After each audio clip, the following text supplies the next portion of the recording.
अगर आप चाहते हैं निषाद फिल्म के ऑडियो वीडियो सबसे पहले आप तक पहुंचे, तो इस चैनल को सब्सक्राइब करें और साथ ही बेल आइकन को दबाना ना भूलें।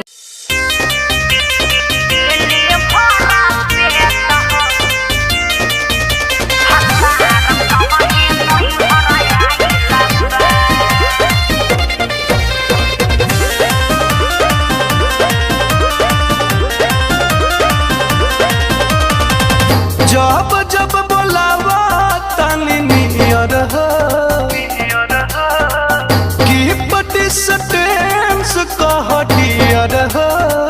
अरे ऐसे कहे बोलत बड़ो ए जा जब जब बोलावा तानी नियर की पटिस्टेंस कह डियर। बन गइल लाइसेंस दिल में डर कौन समाइल बा। बतिया कहने बुझत त कुछ दिन वेट कर मिली भरा पेट हो भातार संग ही नहीं हराइल बा। कुछ दिन वेट कर मिली भरा पेट हो भातार संग ही नहीं हराइल बा। सही बात बा।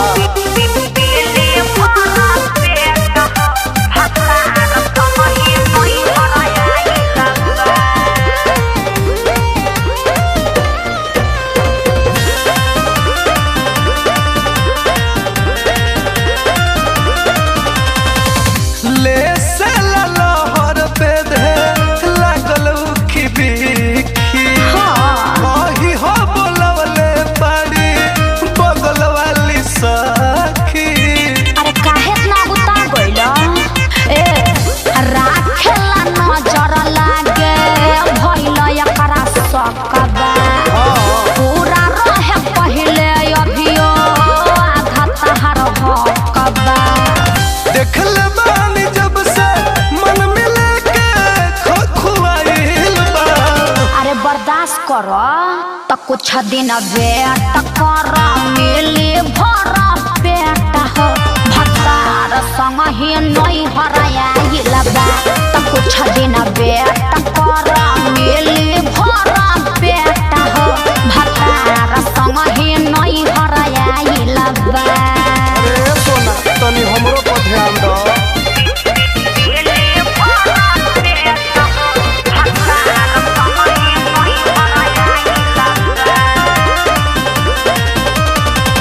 बुझ मजबूरी अब ता जात नहीं खेरा बड़ा बड़ा न होई कुछ मान मोरा कह।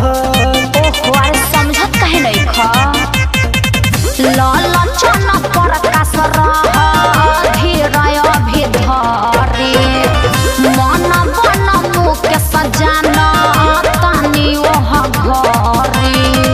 बैजुलालन के आस ओही जे जो हुआ दिल बा। अरे आवना त कुछ दिन वेट कर मिली भरा पेट हो भतार संग ही नहीं हराइल बा।